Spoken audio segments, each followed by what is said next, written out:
Do you think life is simpler as time evolves? For some, it can be more complicated when facing issues about health, estate plans, probate, long-term care, and more. That's why Attorney-CPA Joe Cordell hosts ElderTalk with TuckerAllen, providing intelligent answers for those thinking about their future. Here's Attorney-CPA Joe Cordell. Welcome to another episode of ElderTalk. This week we're going to talk about money. It shouldn't surprise you. We know that our listeners are interested in this topic. And we know that it's a really, really crazy time in the markets now. And people are trying to decide, is this too good to be true? Or how do I time getting out of this market? Right. So we thought we would invite on a guest that you've seen before, got marvelous reviews in the past. And so we thought we would revisit some issues that we haven't talked to this guest about since October of last year. That's correct. It's been a while. Do you want to introduce our guest, Jill? I would love to. We're so happy to have Peter Lazaroff back. He's the co-chief investment officer for Plancorp. And you published your first book, a year ago, Making Money Simple? That's right. Now we're maybe at about the 2-year anniversary, almost to the day. So 2 years. Oh, feels like happy anniversary. The pandemic makes all this time fly a little bit faster, maybe? I don't know. In some ways. Yeah. So in thinking about a book by that name, Making Money Simple, I guess it reflects the fact that a lot of people are intimidated about how do they develop a nest egg, and in our listeners' case, focusing on retirement and beyond. So people are intimidated by that thought, and yet everyone knows that it's something they can't run from. It's probably one of the most important planning pieces in their lives, that and their health, family. So money looms large in the room, but a lot of people don't want to take the time to learn about it. So a book that promises to make it simple, I would think would be very seductive. Well, Making Money Simple has always been my calling card. And some of that is just through the process with which I learned how to do things. So I am the child of medical professionals, one of whom taught other medical students and always told me that the way they learned was that you see one, you do one, and you teach one. And your teach one is really what locks in that ability to learn a concept. So early in my career, as I took notes, I can't remember anything. You tell me something, you asked me what I was doing 10 minutes ago, I'd have to put some thought into it. But once I write it down, it really crystallizes. And I think the process of writing, we all walk around with these thoughts in our heads. They're not always fully formed ideas, but when you start putting them on paper, you figure out what you believe. And then I realized that I was writing on really technical topics, and I didn't want to have to explain myself to people after them having read it. So it's, how can you make it simpler? How can you make it simpler? How can you make it simpler? And Wall Street in general has an incentive to not make things simpler, which is interesting. There's this one part of Wall Street that wants you to feel like you can do it on your own as long as you listen to them. Mm-hmm. Then you have this other piece of Wall Street that says it's very complicated. You never understand. You need our help. And the people who are being told that they can do it on their own are being thrown a lot of complex issues without a lot of context. Whereas those who are trying to sell complex advice have an incentive to make it confusing. Yeah. So the end user doesn't understand what they're looking at. And I definitely don't want to make this show kind of inside baseball so that it's not relevant to our listeners. But I think they'll be able to follow this point. And it ties in with where I think this discussion is going to go. This weekend, Charlie Munger, Warren Buffett, they held their annual conference for Berkshire Hathaway. And the conference this year, I think, was in L.A. And, it's a gerontological achievement that you have this 90 or 91-year-old, which I think Warren Buffett's 91. And Munger's 97. And Munger's 97. It's really amazing when you listen to them, how sharp they are. They still are. It's amazing. And Munger especially. So I'm bringing this up because it highlights a piece of what you were saying. And I listened to their comments when they were asked about by the audience, the investors. They take questions from their investors for 4 hours. Imagine this. These guys focus in their 90s, 4 hours of these questions ranging. These are questions that you would get as an economist or a Fed chairman. Right. So one of the questions related to Robinhood. And Robinhood, for those who don't follow, is this sort of brokerage firm that is focused on especially young people, people with very little experience with the market, arguably people that's their first experience with the market. It allows them to come in and buy shares in different things. And so that's kind of their pitch, is to largely inexperienced young investors. And Warren Buffett or Charlie, and probably both, were very harsh on Robinhood. They said that it's a shame that it's victimizing all these people, that it's turning it into a casino, that these people are going to be wiped out financially over time. And it's true, in fairness to them, that Robinhood was involved in some of the really crazy transactions where companies that were arguably of little value, it was like this social virus started and suddenly they spiraled upward. And some have hung around at levels that all business people say cannot be justified. But anyway, so they generally attacked Robinhood. Then I was watching the news, I guess it was later last night, or a replay of Cramer, Jim Cramer. Some people follow Mad Money.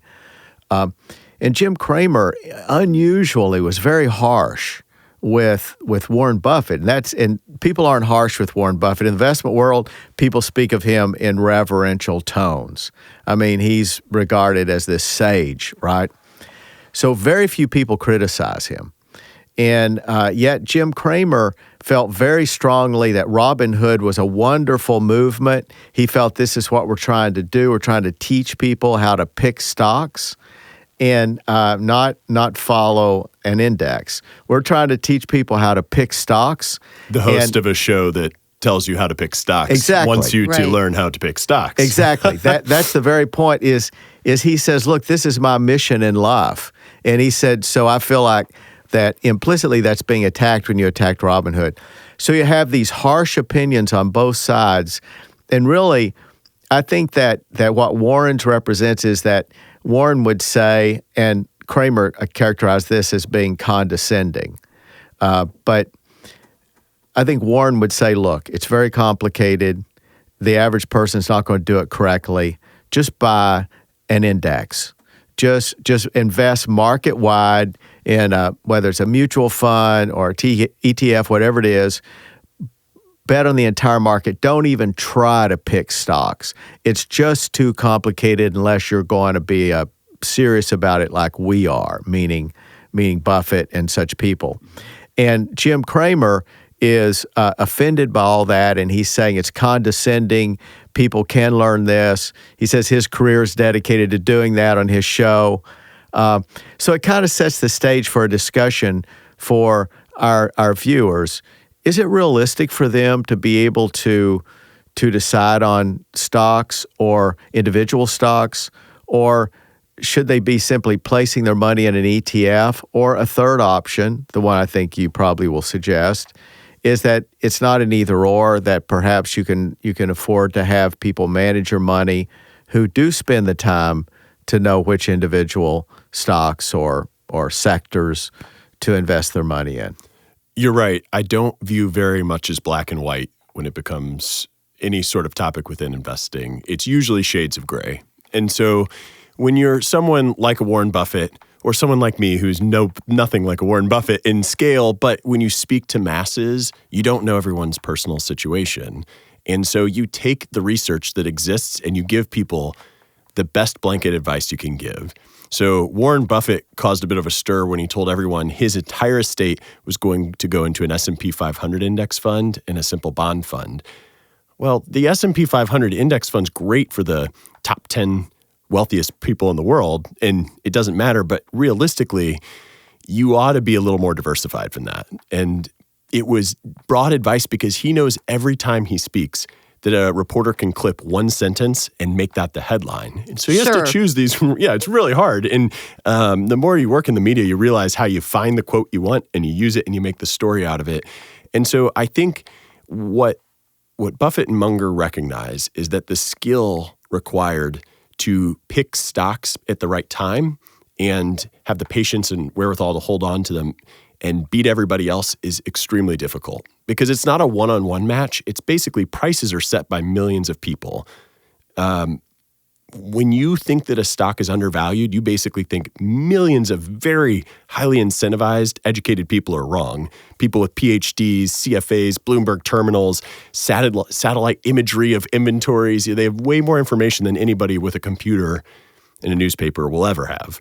And so I think Cramer is in the business, and CNBC, of entertainment. And the entertainment that Cramer has made a brand of is saying that you can pick stocks, and if you watch him, you'll be more informed. He has backed off the kind of concept that he'll give you the answers because there's nobody whose track record holds up to that. So my view is that individuals, if you're going to be picking individual stocks, you maybe limit it to 5% of your portfolio or less, and then you pick diversified portfolio beyond that, something that's rules-based, whether that's an index fund, whether that's something that emphasizes value or profitability, something that's more set it than forget it, more set it and forget it than trying to mix and match. And advisors who pick individual stocks, I know a lot of advisors who do it. I used to be working for one that did it a little bit, and that used to be my role. The evidence is overwhelming that people can't do it for a long period of time. If you do it for 10 years well, you might have gotten lucky. And so that's the thing, is understanding the difference between skill and luck. Everybody is very skillful, and you can be very, very smart, but that doesn't mean that you're smarter than the collective knowledge of the millions of market participants out there. So it's just a really hard game to win. I think it's one of those, when you see managers on TV, you see people talking their book, so to speak, very rarely do you understand what's in their actual portfolio. They're talking about their fund, but what's in their portfolio? Jim Cramer owns index funds in his actual portfolio. That got disclosed years ago. Right. And so then he made his charitable portfolio public that has these individual stocks in it.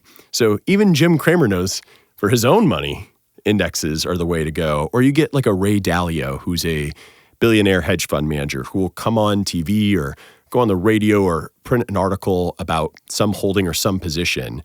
The challenge with that is he may turn around and sell that position an hour after the world hears about it. So you just don't know everything that these people don't know your situation. You don't know what they're trying to do, if they're trying to pump up a name or not. And so the big thing that I think Warren Buffett does a very good job of is looking out for someone who isn't going to do their homework. So when he says Robinhood is bad for encouraging people to pick individual stocks, I think in the broadest sense, that's probably the right advice, because most people don't know what they're doing. And sadly, there's a lot of professionals who don't know what they're doing. I was exercising this morning and listening to a podcast of another advisor, and I was horrified at what I was hearing. And it's a advisor who runs, a one-person firm. And I'm thinking, well, he's servicing 100 clients. How could he possibly have time to do all the research necessary? And blatantly saying wrong things. And here's someone it's their profession, not their hobby, and they're taking care of other people's money, and they're not doing it right. Well, how do you know if you're picking the right financial advisor if you have no background in this, like myself? What do I look for to make sure I'm getting someone that's competent?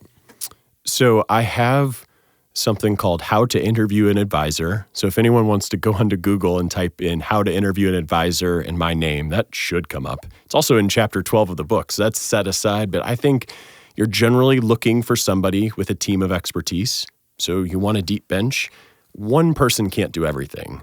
So I'm our chief investment officer. I oversee $5.5 billion. We have a chief planning officer who stays on top of tax strategy and estate planning strategy. We have someone who is more specialized in retirement planning, and we're on the larger side of firms. There's 70 people there. So you look at the size of their firm? I don't know that size is everything, but it's a lot to do. One person, it's a lot. Sure. Yeah. You can't be an expert of everything. And I think that people don't realize what is required, and you've kind of communicated that. But I want to put an exclamation mark on it, and that's when people think that the person sitting in their living room talking to them somehow knows how to figure out which stocks to invest when they're competing with Harvard MBA grads, MIT statistical PhDs. Yep. In other words, these investment departments of the largest investment firms in the world are all competing for information. And to think that the person sitting in your living room is going to be able to outsmart those guys, which in effect is what has to happen if they make more money than those other guys make. Because one thing about it, you can assume everybody is chasing the same yardstick, which is the rate of return on investment. So everybody's looking at the same yardstick.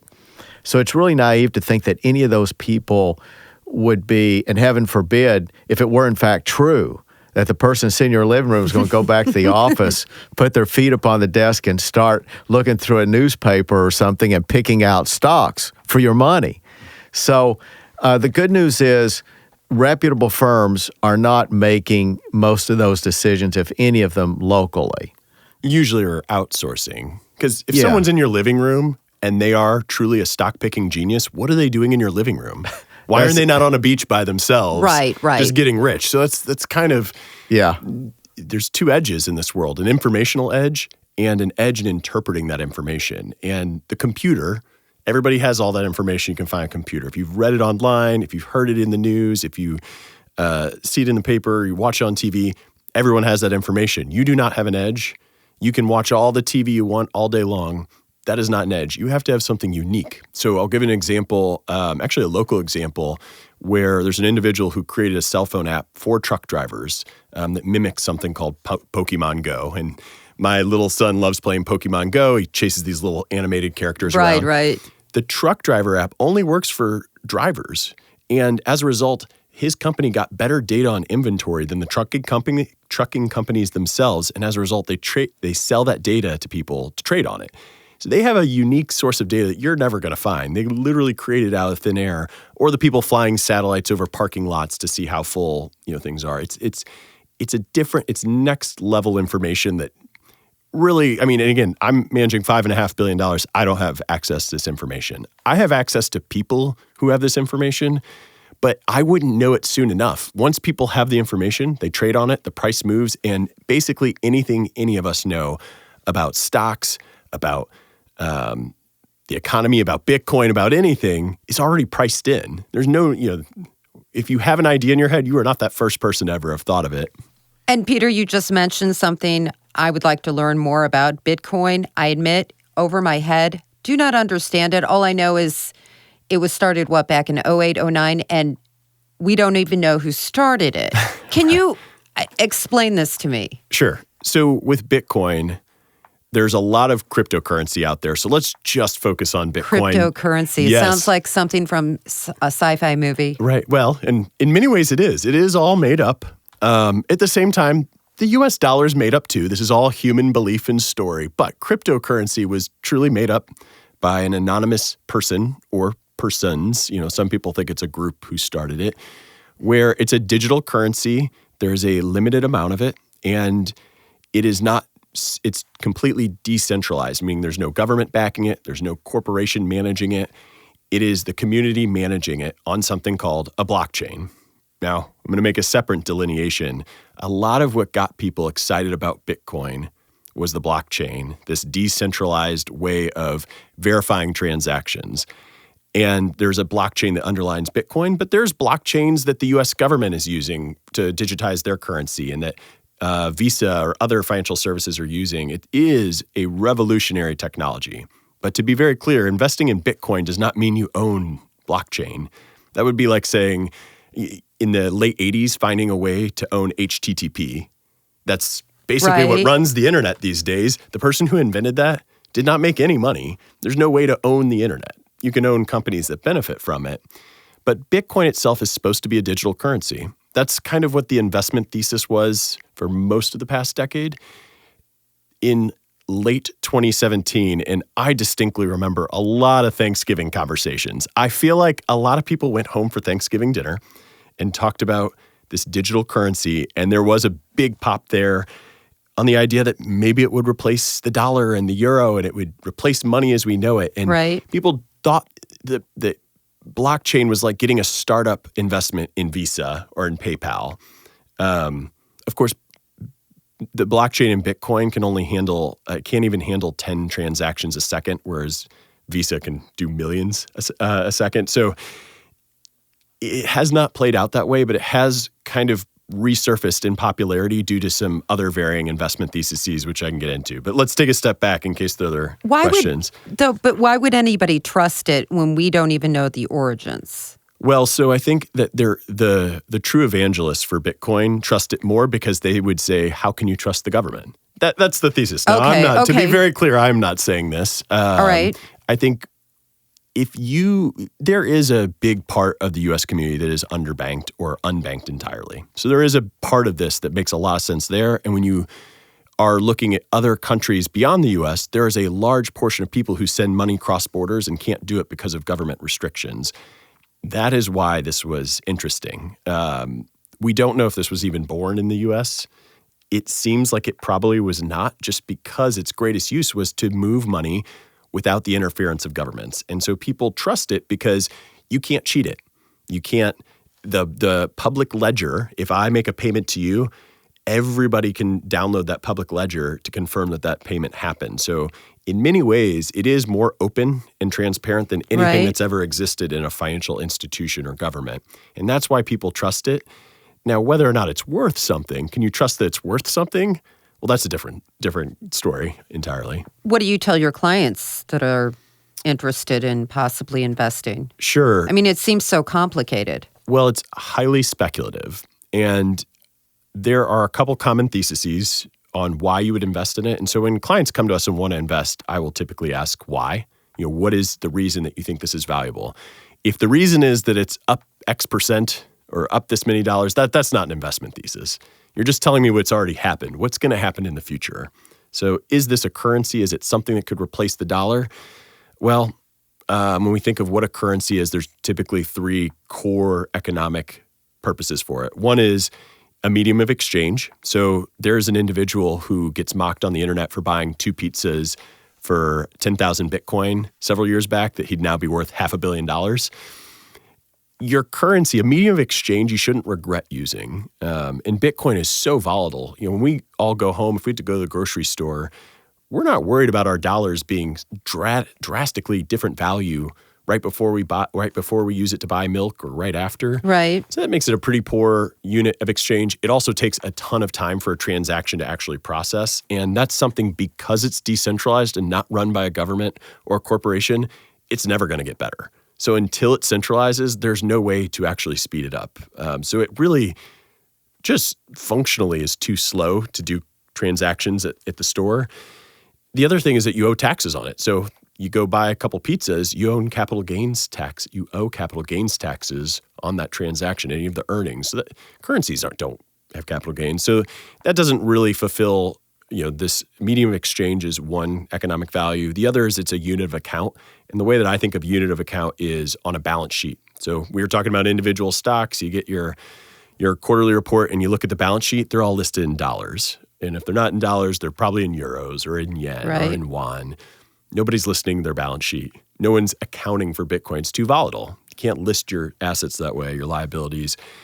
The final one is a store of value. So in one way, we can think of dollars as a way to store our energy. We all go to work. We use our time. We are compensated for it with dollars. All our energy is compensated, and we put them in, gets translated into dollars that we earn, and it sits there in dollars. And we know that inflation eats away at the purchasing power of our money, but it's still generally a store of value minus, less that inflation. Some people will talk about gold, for example, as a store of value. That's why you own it, so that your gold will be able to buy you the same men's suit 100 years from now that it does today.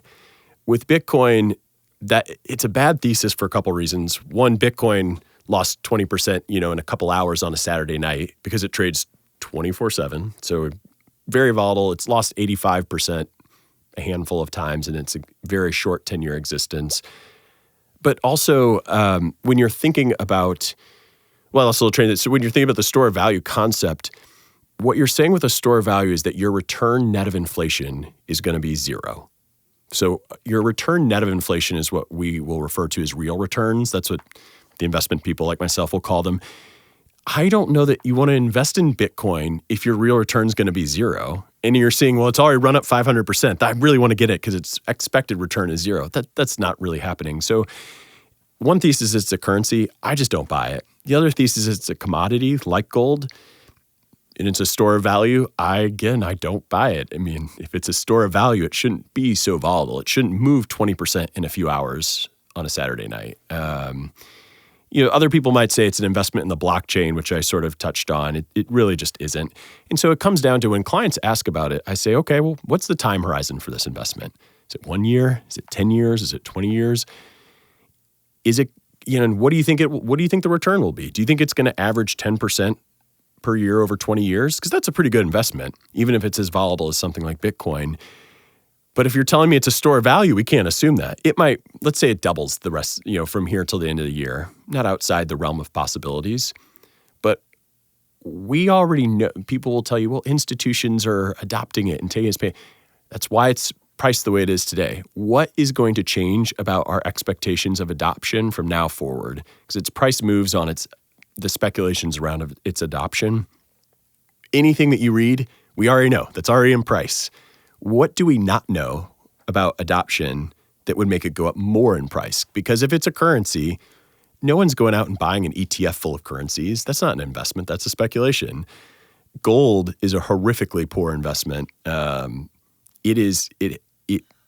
Well, yeah, and we can go there for sure. I mean, it definitely, since futures were trading on it, has been an awful inflation hedge. All the reasons that people, just like gold, or just like Bitcoin, all the reasons that people say they're investing in Bitcoin, you can punch holes in them. Gold is really the same way. Once the dollar went off the gold standard, and once you had gold futures trading, and that's really how people own gold these days, the investment case for it is really poor. And I was really surprised because I was reading that in your blog that you're not a big fan of investing in gold, and I was really surprised. I guess I've been convinced by those infomercials with Pat Boone. Well, I'm more patient with the subject of gold than I am Bitcoin. Bitcoin, I agree with everything you're saying, and I would add that there are a bunch of other cryptocurrencies that's one of the strongest arguments in my mind is that there's this arbitrary choice right now. There's a consensus around Bitcoin. But if you ask, well, what is the qualitative justification of Bitcoin versus one of the other, 50 to 100 alternatives? You say, well, for the time being, everybody agrees on it. And for example, when people agree on the dollar as the preferred mode, that's not an arbitrary choice. They're considering, let's see, well, are we going to bet on the Federal Reserve of Bangladesh? Are we going to bet on Zimbabwe, China, EU? Right. I mean, so they decide, no, the dollar's the strongest, so we will prefer that as a medium of exchange, as a world currency. That's a rational choice. Bitcoin, it's not rational except that people are doing it.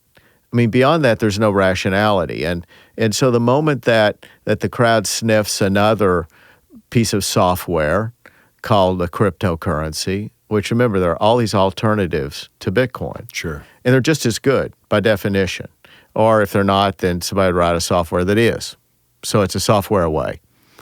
I just don't see it. I really don't. And gold is different when it comes to that topic. Well, it has utility for sure. Yeah, it has utility, but more than that, there's a consensus around it for 2,000, 3,000, 4,000 at least years, 4,000 plus years. So gold has been recognized by humanity. So if you want to say, well, that's a little arbitrary. So, well, that sort of arbitrary I can handle. Yeah, I think that's the important delineation, because I don't know that I necessarily have a problem with Bitcoin.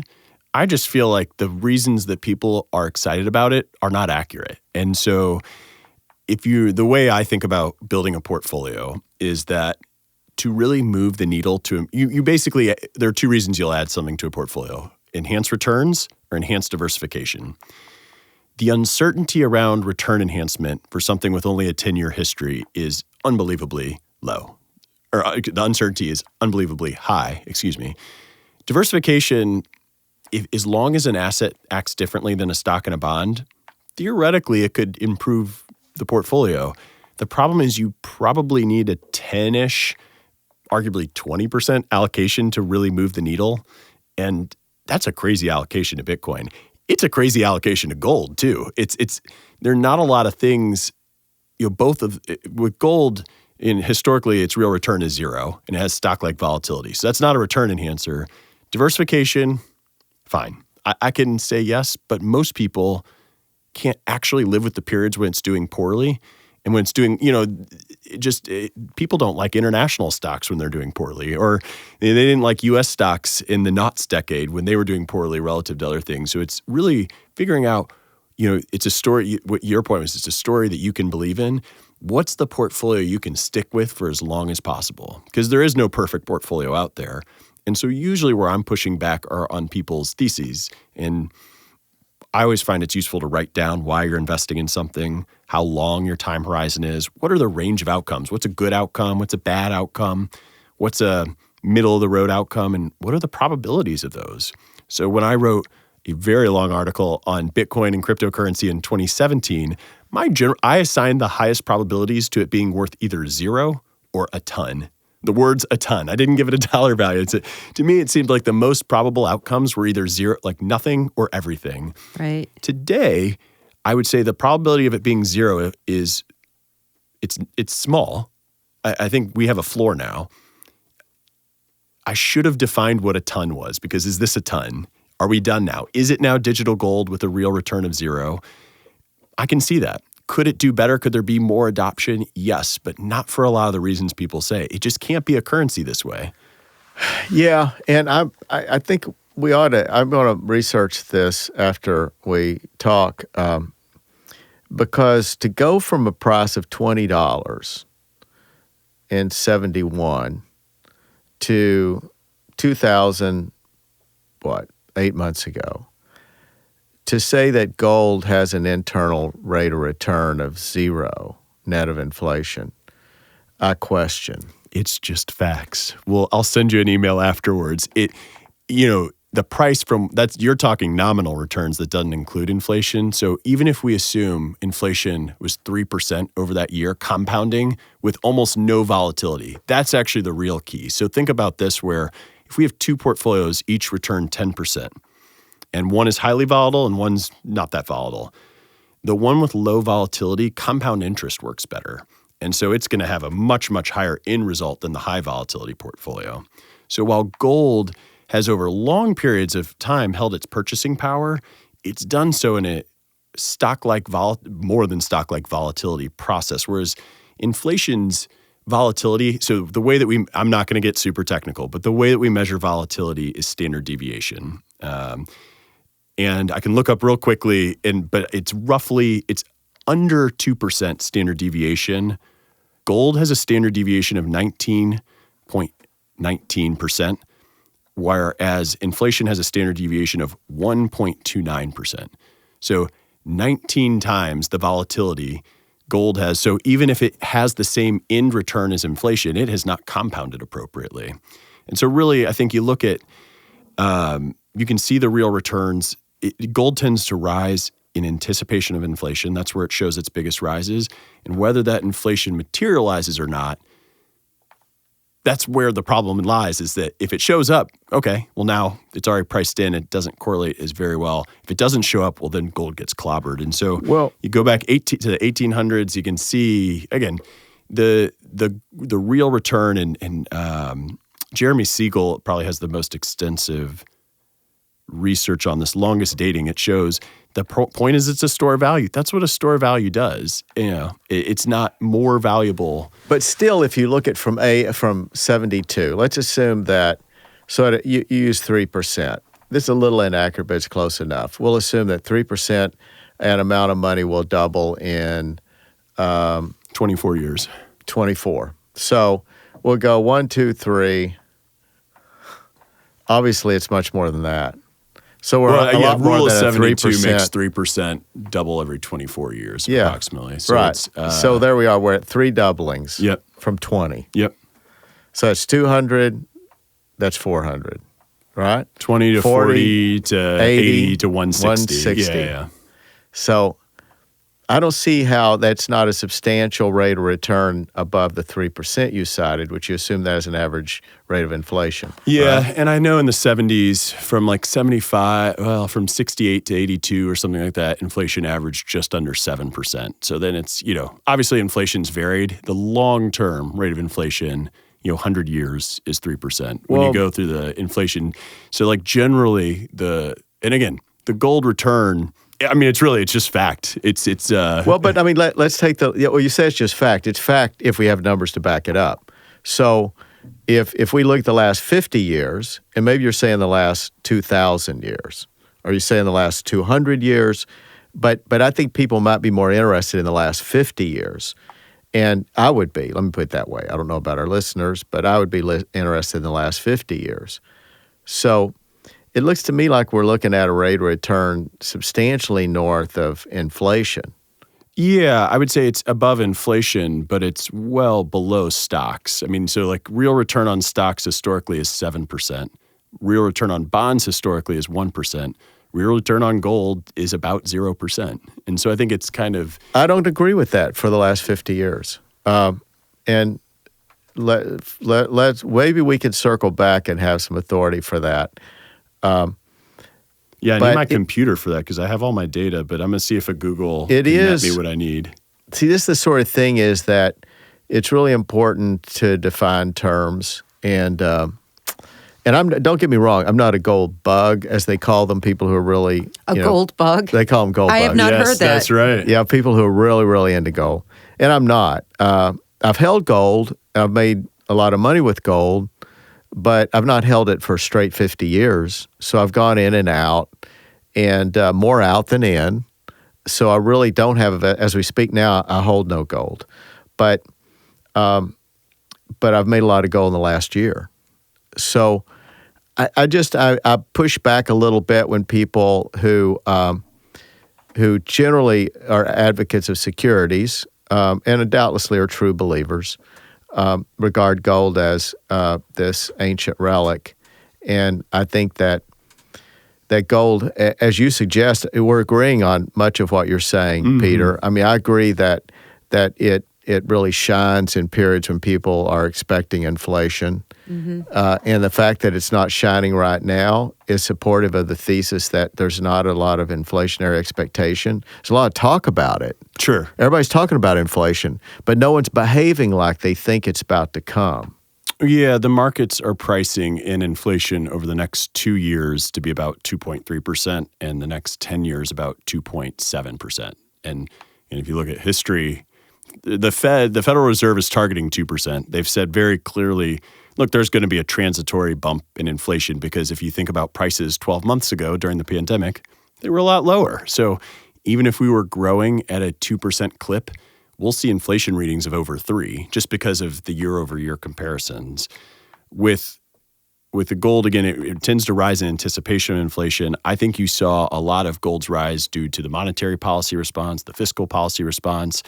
It's probably cooled off a little bit because now that the market's pricing out inflation, they're seeing, well, it's not even pricing out average inflation of 3% over the next 10 years. So I do think it's muted. And it kind of goes back to when you're building a portfolio and you're trying to combine assets that zig and zag, and there are really two reasons that you add something. It's return enhancement and diversification. And the way that we're typically starting with portfolios is you set a hypothesis and you test it. And anytime that you try to add asset classes that have minimal bad stuff involved with it. And if you worry a ton about that bad stuff, sometimes you can fail to add something pretty good. And so doctors... You mean taking a risk? Yeah. I mean, think about the FDA. They seek to approve drugs that have minimal negative side effects to society. Sometimes they don't approve drugs due to the side effects. And in doing that, they risk failing to approve a drug that would have actually benefited people. Right. This is type 1 and type 2 error. This is stats 101. And in general, I'm more concerned about implementing a bad idea than missing out on a good one. An example of that was the Johnson & Johnson, initially when they were having these very rare blood clots. It's like 1 in a million. Yep. And meanwhile, the incidence of death from COVID, while it's not a huge number, it's a lot more than 1 in a million. Right. And so I think they realized it was a statistical error when they initially got these bad reports and they pulled it. And then people such as yourself were saying, well, wait, let's assume it is true that 1 in a million people die of this blood clot. But then we save 1 million people. Right. So like if you fail to approve a drug, that's type 2 error. If you approve everything that kind of works just a tiny bit, then you've eliminated type 1 error. And you can't in your portfolio eliminate both. So again, I'm more concerned about implementing a bad idea than missing out on a good one, in part because investing success really just comes down to minimizing mistakes. So if you take average returns over long periods of time and they compound, that's all you need. You don't need to hit home runs. And that's one of my core problems with the people who are jumping into Bitcoin not knowing what they're doing, is that they just see the big returns and they don't necessarily realize it. But when you talk about it enough, it comes down to why are you investing it? Because it's gone up in price. That tends to be what the thesis is. And that's not an investment thesis. I'm comfortable entertaining some of these other ones, except in the article that I wrote recently, I poked holes in the common ones. I think there is a world, again, if you think probabilistically, there's a world where digital currency is a thing.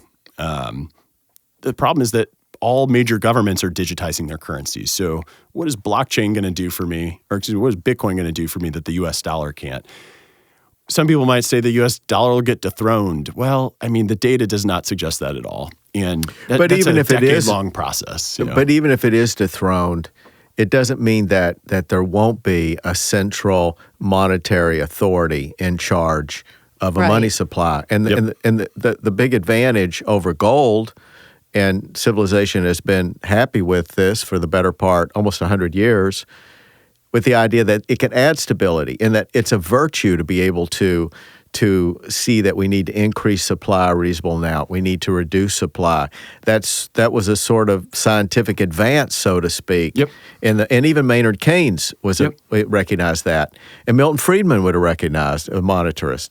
So the idea that it's a virtue to take away any ability to adjust supply and demand to reflect is not going to add stability. It may add something. It may prevent fraud, manipulation, but it doesn't add stability because it's inflexible based on economic circumstances. Right. I think it's very unlikely that the world, the governments of the world will tolerate the success of any crypto. That's actually a wonderful point. And the fact that we're already taxing it is the direct response to the U.S. government saying this is not currency. We're going to tax it like it's a stock.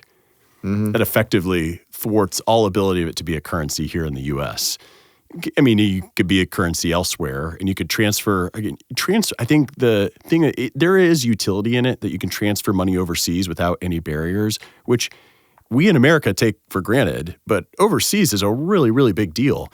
But that's not the reason that I have a group of people texting me about all the Bitcoin they bought, one evening, that they're buying it because it goes up in price. And so I think if you feel like you're missing out on cryptocurrency and Bitcoin, I would tell you, one, you already missed out. The big gains happened.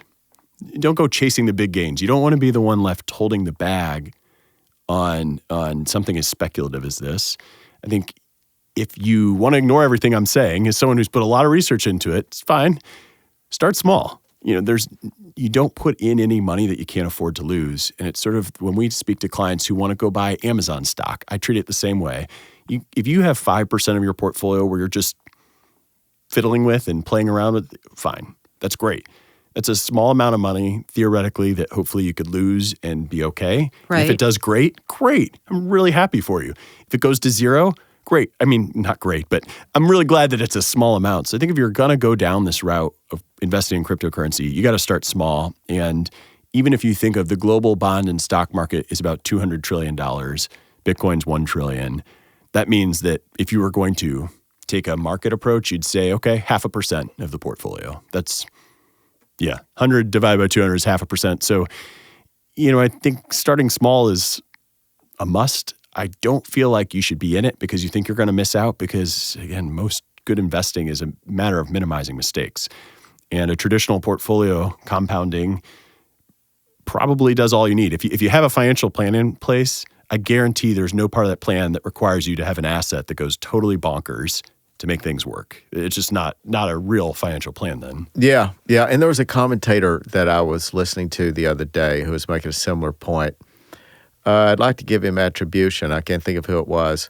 But he was essentially saying that if you're talking about a medium of exchange, he said you might as well declare, Apple stock to be your medium of exchange. Right. He said that it's at least as practical as the idea of this digital coin.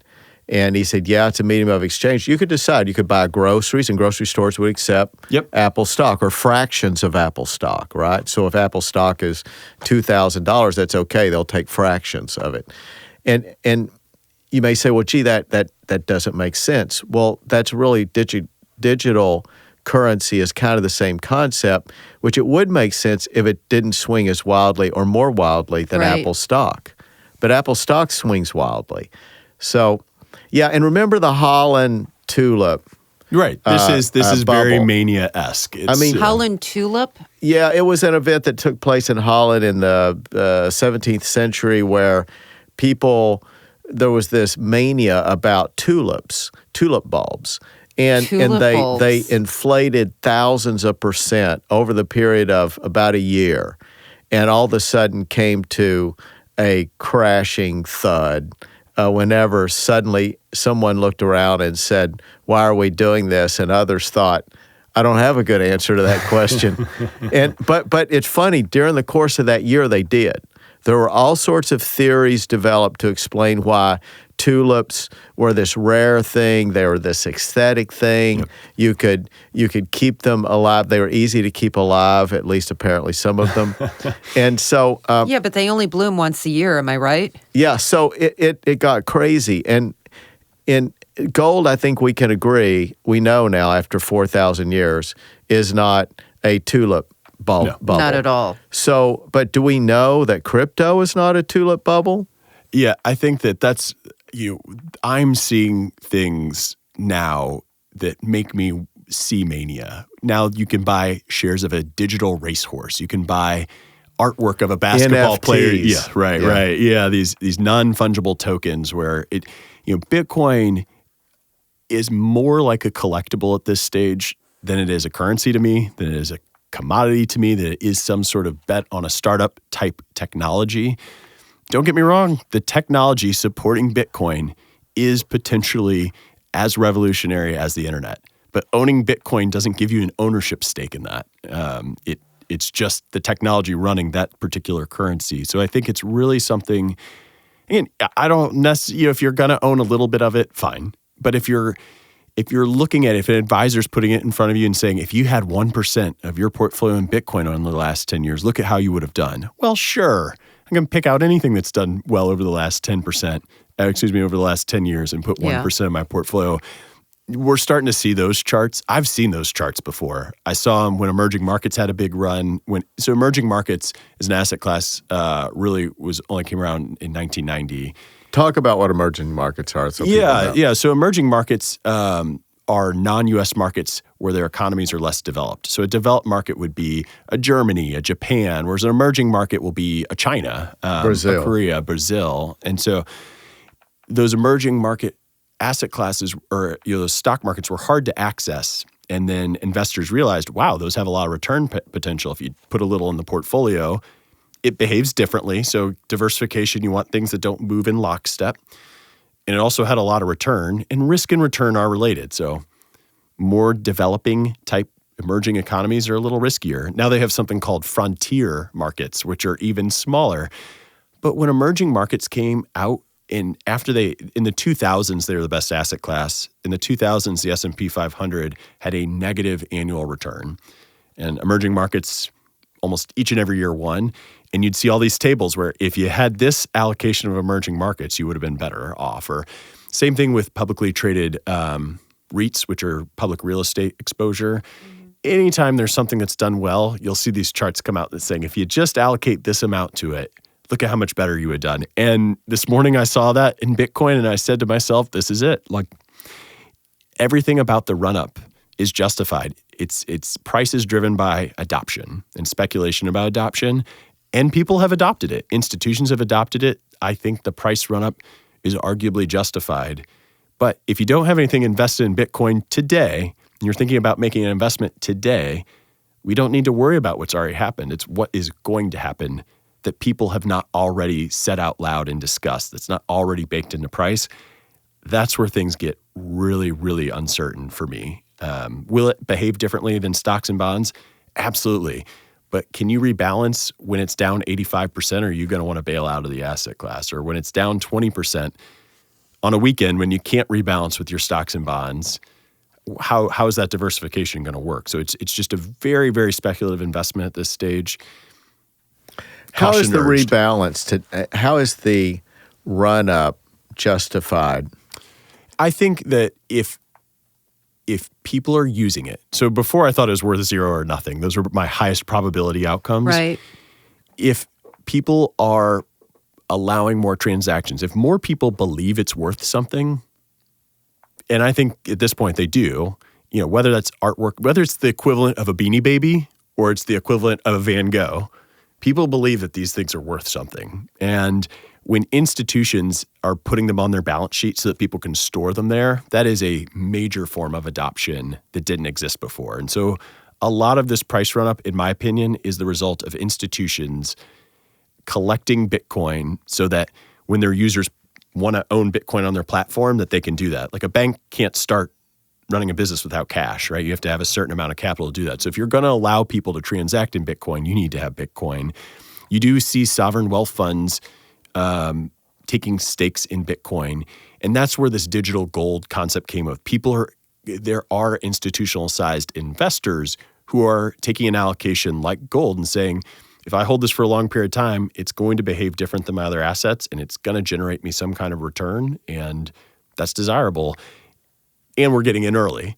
But at some point, again, if it doesn't seem to have a reasonable expectation for return once adoption hits at the peak. And so supply-demand drives price, and the speculation of what supply will be relative to demand. So gold, there is a semi-finite amount. Now, Elon Musk says he's going to fly to a meteor and harvest 400 times the amount of gold that's on planet Earth and bring it back. So gold may not be finite. Bitcoin is finite. There is an absolute pure number of them. And if demand is higher, if you're speculating about demand, supply and demand sets price. But it's not finite in the sense that the identical equivalent, in every sense of the word, the equivalent, any meaningful sense of the word, can be created 1,000 times with 1,000 different names, and it performs the same function. It has the same characteristics. So, but to say, but it has a different name, and or it's not. That's right. It has a different name. That's so arbitrary. It is arbitrary. And when Yuval Harari wrote a really good book called Sapiens, maybe like 7 years ago, and he's followed it up with something called Sapiens Deus. But Sapiens talks about how storytelling has really formed our society. And money is fictitious. It is this legal tender that we've all collectively agreed on counts for something. Mm-hmm. You get enough people to believe in something and it sticks. There's staying power. And I think what you've seen with Bitcoin is enough people say this is not worth zero to make it worth more. And so, perceived demand for Bitcoin, whether it's this year or 10 years from now or 100 years from now, that's really what price is being driven by. But that's an example, though, where you have a central authority, such as a government of a nation, who is stepping forward and saying, we're going to maintain the quality of this currency. That distinguishes fiat currency from Bitcoin. Yep. Bitcoin, you have no such. And I know Bitcoin says, well, this is a virtue. Well, it's a virtue in terms of inflating or devaluing, but it's not a virtue in terms of an authority that has a recognized good credit and good standing for paying its debts for hundreds of years. Yes. As we'll say Western countries. And that's why this can't be a currency. And that's why I really think this is more of a collectible than anything. It's the equivalent. Beanie Baby's kind of taking a mean shot at it. So let's call it artwork. It's a collectible. People want to own them. I mean, a Van Gogh is worthless, is it not? It's just a piece of paper with paint on it, unless everybody decides that it's worth something. Right. And so Beanie Babies, everyone thought was worth a whole lot. People did crazy things for Beanie Babies, and then all of a sudden they're worthless. The baseball card industry. And Precious Moments, too. Yes. You remember those? And American Girl dolls. There's all the things. Oh, yeah. All the things. And I think of Hummels. If you view this as a collectible, more than an investment, I think your head's in the right space. And if you view it as a collectible, that people might demand more, that your hope is that somebody is willing to pay more for it than you did. First of all, that is like literally the definition of speculation. That is not the definition of investment, but at least you're being honest with what is going on here. I think there is zero chance it becomes a viable currency. I think there is zero chance that blockchain impacts my life. Or excuse me, not blockchain, Bitcoin. Blockchain will definitely impact our lives, but corporations are already doing it. You do not need to own Bitcoin or cryptocurrency to benefit from the blockchain. But what's making it so attractive, and I think you mentioned before, is because the government isn't involved. People don't trust the government. And you look, it's a younger group of people who are adopting this, and you have younger generations who feel like the government has done them wrong and that they're footing the bill for their parents and grandparents and that the government is cheating and that there's a have and have not group and that there's inequality. And I'm not going to comment on any of that other than that's just sort of kind of the feeling. The mindset. Right. So if you picture someone you don't trust the people making decisions, and I think of the pride that the baby boomer generation had as the biggest generation. You see that coming with millennials where they're saying, we're going to do it our way. And that is the old way, and we're going to like this. And look, you also have some actors out there who are pumping this stuff in a way that you would think the SEC is going to investigate. So I mentioned Elon Musk, who's the CEO of Tesla. It's shocking that he's been allowed to do what he's done, and there hasn't been a probe. Now, maybe a case is being built, but... And with respect to which regulatory agency? Well, so he's doing what's a classic pump and dump scheme. There's a coin called Dogecoin that the creator himself said he just made as a joke, in a couple hours, and Elon Musk pumped it and, has made a return in Bitcoin. He used Tesla. They put 10% of their balance sheet of Tesla into Bitcoin. And then they sold it for a huge profit, made up most of Tesla's, or maybe made up like a quarter of Tesla's profit this quarter. And it was kind of called out on a public forum on Twitter that, hey, well, was he just pumping the stock up for his company or pumping Bitcoin up? He goes, right. No, I was doing it to prove liquidity. Well, who in the history has trying to, that doesn't even make sense. So I think there's a lot of people, you have famous people like Mark Cuban who are pushing something like Dogecoin, which, by the way, is a total joke. It is a joke. It was designed as a joke. But you have real people who are successful in business, who are publicly known, who are promoting this. And so if you're sitting at home and thinking you're missing out and you're saying, well, these guys know what they're talking about. Someone that they trust. I think they should be ashamed of themselves. They really should. And here's the thing is, you just don't want to be the one left holding the bag. Yeah. And there's already claimants to Bitcoin's throne. And Ethereum, which is a very complicated That's the second story. most viable kind of crypto out there. So, very interesting. So I guess we've gone a little longer than we normally go. We're like at It's been a fascinating conversation. Yeah, we're at 58 minutes. So let's take just the last couple of minutes. Talk about how your firm works. Tell us in about 2 or 3 minutes. What is your deal? People, are you money managers, or do people pay you based on the percentage, the amount of their account? Sure. So we are a comprehensive wealth management firm where you pay us a percentage of the assets that we are managing for you. And in return, we are doing retirement planning, education planning, estate planning, tax planning, insurance planning, and investment management, which you would expect. We work with clients across 44 states, a little over $5.5 billion of assets under management. And typically when you come to us, we learn everything we can about you, build out a plan, whether you're at 30 or 50 or 60 or 70, what is the plan? Sometimes people need to get money out of their estate. Sometimes people want to minimize their taxes. Sometimes people just are tired of managing their investments, or maybe they've been managing their investments and they want a backup plan in case something happens to them and their spouse, doesn't know what the other one has been doing the whole time. We act as fiduciaries at all times. Fiduciary legally means that you're putting your client's interest first. Our founder, Jeff Buckner, did that in 1983 and was doing what I've described as what you would call fee-only financial planning. And he was doing it as a fiduciary, and that really wasn't even a thing in 1983. So really unbelievable that he has, and a lot of, when you talk to people around the industry, he really was a pioneer in coming up with this model that is widely accepted as the model that has the least amount of conflict. There is no such thing as a conflict-free relationship between an advisor and their client, but it tries to align the interests. So explain again then. So you're not compensated hourly? We don't do hourly compensation. If you come to us with $1 million, just for simple round numbers, and we charge 1% on that $1 million each year, your fee will be $10,000 a year. Where we tend to differentiate among firms like us is the tax planning. So we're really focused not just on minimizing taxes today, but over the course of a lifetime. So basically anytime there's a new bill that goes through Congress, or anytime there's a big flow of money in your life from one account to another, or from a business sale, or from anytime big numbers are moving around on your balance sheet or income statement, there is an opportunity to reduce the tax burden. And the goal is really, again, to think not just of this year or next year, or a lot of people think of just retirement. They think, I got to make sure my taxes are low in retirement. No, it's the lifetime taxes. And so I think that's where we really specialize, is those more advanced tax planning strategies to lower that overall lifetime tax bill. And so that's included, for example, in that 1% on $1 million. That's right. Yep. So that means if you earn them an extra at least 1% more than they would otherwise have earned themselves in their investments, then your services are free.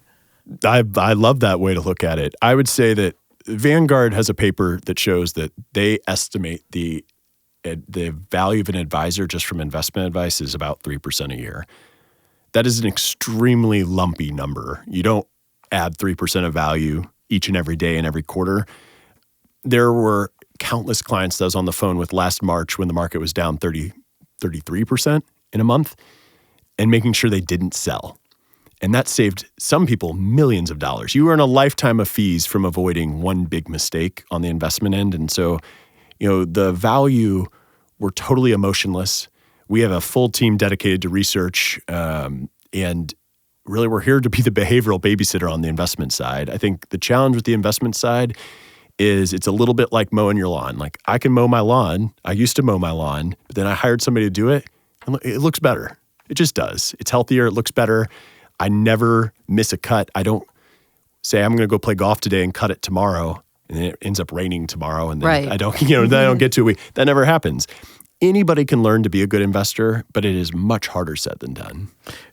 Yeah. And you might be more optimistic about what anybody can do. But so you have access then to good investment resources that we talked earlier about, research departments, et cetera. Sure. So we do a lot of it in-house, but yes, we have access to the research departments of every major investment firm in the world, so if we choose. So, when I look at the partners that we look to for assistance with research, they're all managing trillions of dollars. We take the information, the data, and try to interpret on our own, but really we're not trying to outsmart people. We use the evidence. We build portfolios that are right for you. So I really don't think there is such a thing as a perfect portfolio. I do think there are such a thing as bad portfolios. And so I would like to think that the three main strategies that we implement, one of which is indexing, you just track the benchmark each and every quarter, one of which we refer to internally as the factor portfolio. It overweights companies that are more value, more small, more highly profitable companies.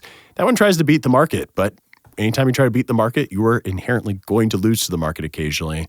And the third strategy is ESG, or environmental, social, and governance-focused investments. And that portfolio is more about aligning your money with your values. And so you make me draw out of a hat blindfolded, I'll take any of those portfolios for the next 30 or 40 years.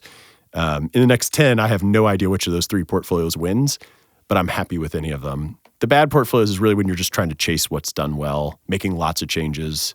Those are the things that are going to trip you up. Right. I'll resist my temptation to respond to ESG investing. I could see it in your eyes. Well, we'll come back and talk about it. Okay. A marvelous guest. You're full of information. Let's mention the company again. Plancorp. Plancorp. What a great name. How long has Plancorp been around? 1983. Wow. Okay. Peter Lazaroff, investment analyst, investment advisor. Hopefully you'll come back again. If we can make the stars align, let's do it. We'll do it. Another episode of Elder Talk. Till next time, take care. You've been listening to Elder Talk with TuckerAllen, providing intelligent answers for those thinking about their future, with Attorney-CPA Joe Cordell. Sponsored by TuckerAllen, your estate and elder law advisors. For more information, visit TuckerAllen.com. Listen again next Saturday for another edition of Elder Talk with TuckerAllen. The choice of a lawyer is an important decision and should not be based solely on advertisements.